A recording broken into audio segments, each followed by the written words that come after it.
Hello, my name's Kisane and I'm one of the associate editors on the Psychologist newsletter. And I'm going to be talking about how we work with the arts to extend the reach of peace journalism. There are two key points that I wanted to draw your attention to. One is how arts move us emotionally, and the second thing is how we as peace journalists work sensitively with sensitivity. This captivating image is by the artist James Grollo. It's from a series called The Absence of Passion, and this one he made when he was in Najaf. What I want you to do is really pay attention to that image and see how it draws you in. I just want you to notice where your eyes are gazing.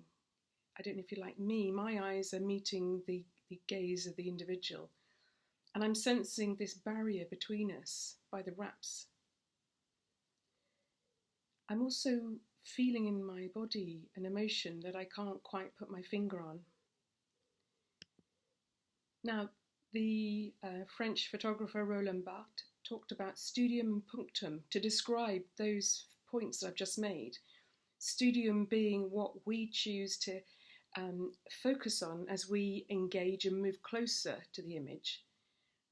And punctum is more about what is coming out for us from the image. So we've got this reciprocity between us leaning in and the picture coming out. So there's punctum and studium, these Latin words that describe things we can't really put our fingers on. In fact, John Berger, another photographer, captures this idea that seeing comes before words.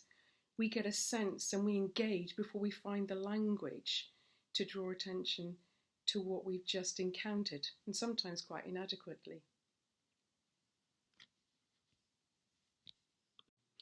And this pastel of a cat in an animal shelter is by our very own Candy Sicoli from Division 48's Justice for Animals Working Group. And Candy, so beautifully as always, illustrates the punctum and the studium. So as we look at the picture, and as I look at the picture, I'm drawn to the wide-eyed innocence of this little cat. Behind the filaments of wire, this kind of really weird juxtaposition of harshness and softness. And this picture will be coming out hopefully soon in our newsletter, and it's supporting an article that Candy is writing about animals caught up in the war in Ukraine. What I really love is the way that Candy so cleverly captures the words that describe the emotions that she wants us to convey. The nobility of hope, the most noble of emotions. The only thing that can surpass the injustice of being caught and being out of control through no fault of this little cat's own doings. This, you may have seen before, is an iconic image of the world-renowned cellist from Iraq called Karim Wasfi. And this picture was sent to me to feature in the newsletter. And what I discovered was that not only is it an amazing example of an artist not just performing, but performing to change. Karim, uses his music as an art to heal the people who come to listen to him perform in the sites of these bomb blasts, as this image shows in Iraq. But also he used it as a motivational engagement with young men, very often young men, and he succeeded in managing to get people to put down their weapons and to pick up instruments. And Karim has set up a charity, Peace Through Arts, to actually train young people to bring music into people's lives, to help them experience the punctum, the emotional engagement, the visceral connection that people have together as they listen to music. Quite amazing stuff there. In fact, I was very lucky to be able to carry out a full feature on Karim in the column, The Art and Poetry for Peace. And what I love about Karim is his courage and conviction and passion, determination, which he channels through his music, but he also channels through his actions. The image is beautifully summarised with the words by Zahar, seeing with wonder, respect and humility.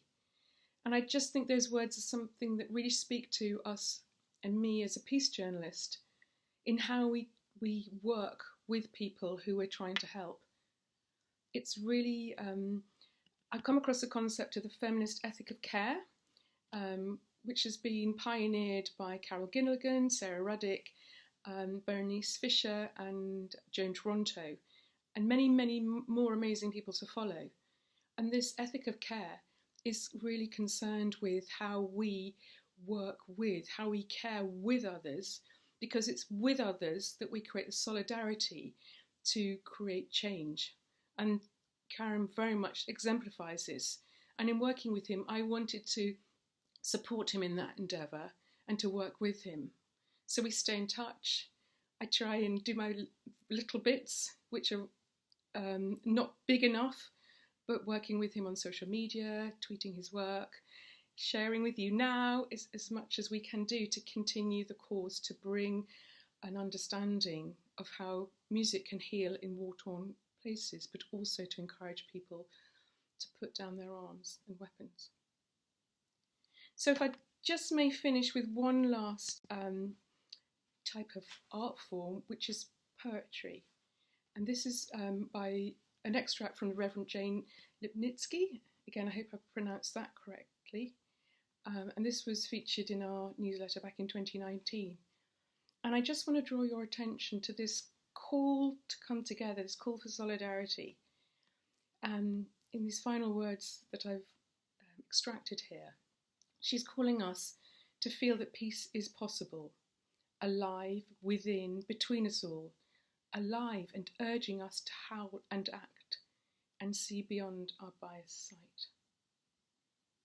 So for me, Jane really beautifully summarises this essence of being moved by the arts and being motivated to make a difference. Thank you.